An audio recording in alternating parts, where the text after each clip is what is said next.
Você já se sentiu com uma vontade de fugir de Deus?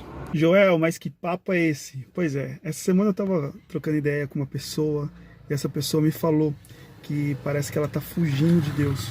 E eu parei para pensar naquilo, eu falei, meu, isso acontece diariamente. Diariamente acontece comigo, acontece com muitas pessoas, que nós às vezes nós fugimos de Deus. Quantas vezes você já não passou o dia inteiro sem sequer falar com Deus, orar, conversar com Ele?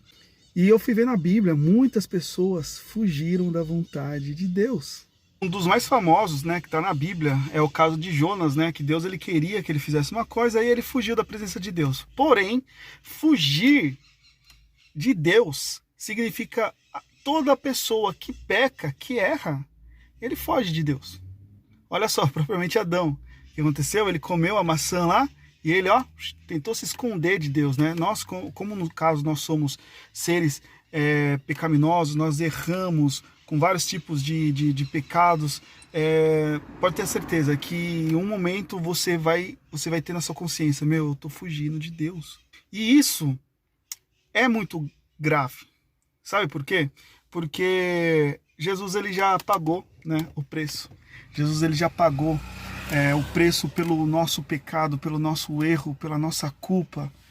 E mesmo assim a gente vive fugindo da presença de Deus. Eu não sei o tipo de pecado que você está enfrentando. Eu não sei qual que é o motivo de você estar fugindo da presença de Deus. Mas saiba que, assim como aconteceu também com aquela parábola que o filho pródigo saiu, ele vendeu tudo que ele tinha, né? Ele automaticamente ele matou o pai dele. Foi pior ainda o caso. Ele falou, me dá a minha parte da minha herança que eu vou gastar com o que eu quiser. E ele fez isso daí, o pai deu a parte dele e ele foi embora. Mas depois de um tempo, o que ele pensava que ia ser bom para ele, acabou fazendo lembrar, né? Porque ele gastou todo o dinheiro com meretrizes, com amigos, nada disso satisfez o que ele estava pensando lá dentro. Amores, nada. E então ele se pegou quase comendo a comida dos porcos, que naquela época isso daí era... Você já se trabalhar, o povo de Israel trabalhar com porcos, esquece, já era complicado. Imagina a situação que aquele cara ele já se encontrava. Então, ele se arrependeu totalmente de tudo que ele tinha feito. E ele colocou na cabeça dele, não, os trabalhadores de meu pai têm tudo lá na casa, por que só eu estou aqui passando tanta necessidade? Então ele se levantou e foi para com o pai. E o que é mais da hora de tudo isso, tem tudo a ver com o que a gente está falando sobre fugir. Deus, né, no caso, o papel ali do que a parábola estava falando é de pessoas que saem, fogem da presença de Deus, e quando ele retorna, Deus já estava esperando ele. Ele já estava com tudo pronto. Texto passado, falando, ele já sabia o que ele tinha que falar. Então, Deus não quis saber de nada do que ele tinha feito, sabe?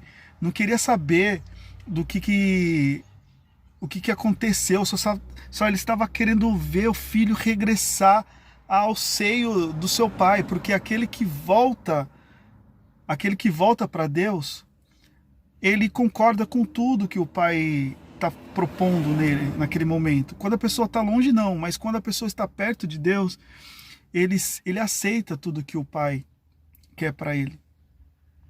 Então que você possa ter essa reflexão hoje e acreditar que quando nós tivermos em nossa consciência